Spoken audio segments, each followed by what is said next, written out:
Well, good evening. Welcome to Foundations of Biblical Greek. This evening, I want to share a verse that is in Luke chapter 1, verse 37.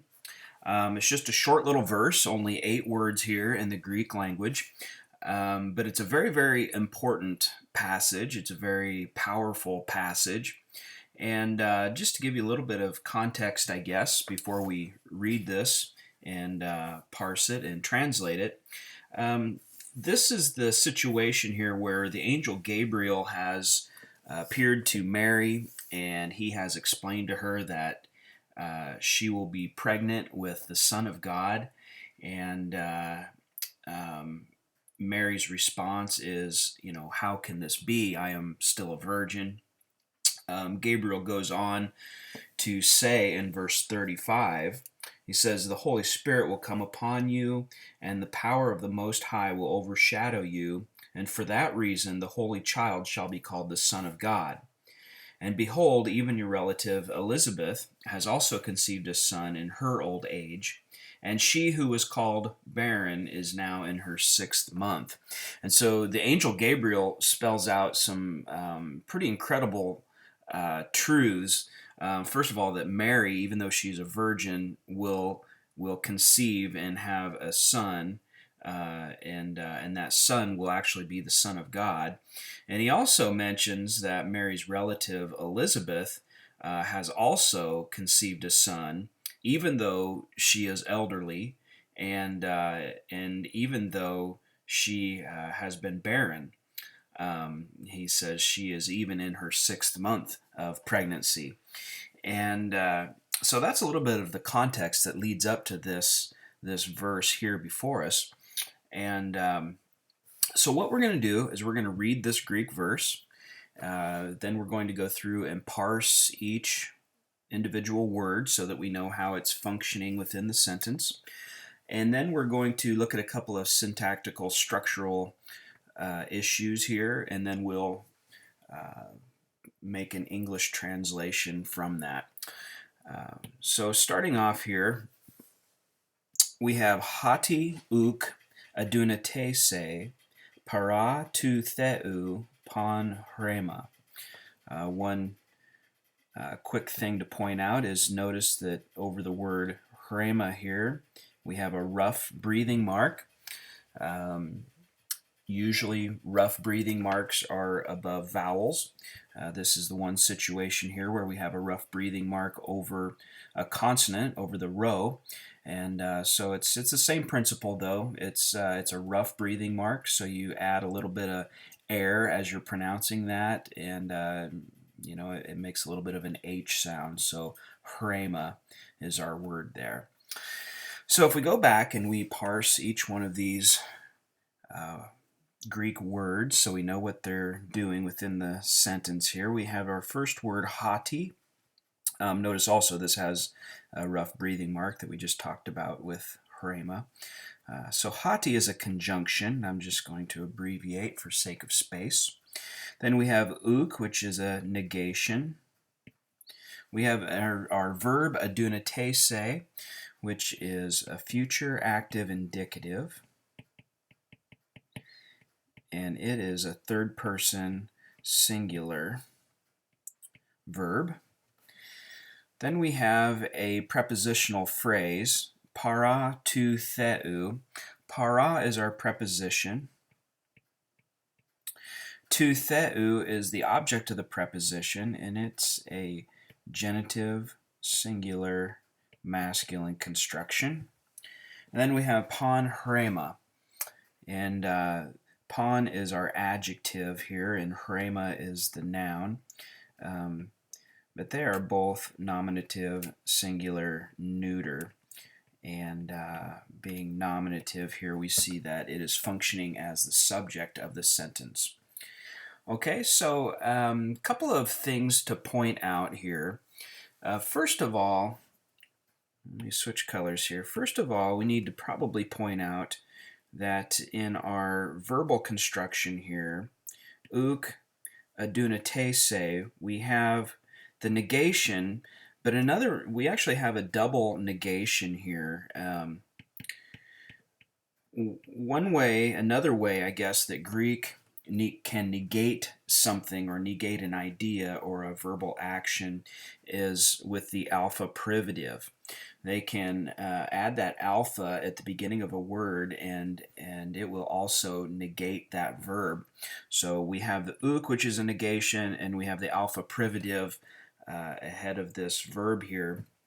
So we have a double negation, and that's going to be important here in a minute when we'll make our translation here. So that's important to point out. Another thing that is probably important, and I usually do this, just helps me to kind of see the structure of the sentence. Para tu theu, as I said earlier, is a prepositional phrase, and so I always just kind of like to put brackets around that. Just kind of helps me in my translation process later on down the road. Let's see, what else do we want to point out here? Maybe one other thing that may be important. When I was kind of doing a little bit of background, just trying to get some information here on this sentence, para tu theu, in Dan Wallace's grammar, he points out that this is ultimate agency. So as we translate this here in a minute, you'll see why this is important. That this is the ultimate agent that is causing the process to happen here. So you'll see here in a minute why this is kind of important. But he points out that when you have para plus a genitive, that's what you get is ultimate agency. Okay, so let's I think let's go through and do our English translation from this. Hati is the word for either for or because. So remember the context here that Gabriel is talking to Mary, and he's saying that he's explaining these incredible pregnancies that are happening. That Mary is, even though she's a virgin, she's going to give birth to the Son of God, and even though her cousin Elizabeth is elderly and has been barren, that she is also going to give birth to a child. And in this verse here, in verse 37, Gabriel starts off and says, because or for, and he explains how this is possible in a sense. Then we have, just moving along in our word order here, we have uk, which is our negation for not. Adunatese, it's future, so we need to put in helping words such as will, just to help us with the idea, understanding that this is a future thought. Will be impossible. Maybe it would help to, adunatese. So, dunamai is a common word, which, simply means I am able, I am powerful, I am capable, I possess the capability of doing something along those lines. But here we see with the negation, with the alpha privative negation, we got the opposite idea that's happening here. And so adunatese would be translated as impossible. And as I said, it's future, so we need to put in, will be impossible. Para tu theu, our prepositional phrase, is with God. And now you understand why it's important for us to understand the ultimate agency here. Because God is the ultimate agent of the cause of what is going on here and what Gabriel has already told Mary. And then our last two words are subject here, adjective and noun. Panorama is every. Pawn is every. It's a neuter. And rhema is usually rhema means word or saying. In BDAG, though, In the BDAG lexicon, there are two categories. One is exactly this, word and saying, but also there's a second category, and BDAG points out and actually uses this verse as an example, where it can also mean an event. Try to spell clearly so you can read the event or an object that can be spoken about. So it still has the idea of, words or something that is said or spoken, um, but in this situation, it's talking about an event, or it could be an object, but in this context, it's an event. Um, so we want to bring that into our translation here, and I'm not going to write it all out again. We can just look at it down here, I suppose, when we read it. So if we were to read this, the other thing that we need to make, as far as syntax goes, we need to understand also that we have our double negations here, our uk adunatese. I'm going to change colors here, just. So we have our uk adunatese, but also this, when it's combined with the subject here, panhrema, what we get is an emphatic statement. Okay, so it is saying every event, object that can be spoken of, not will be impossible.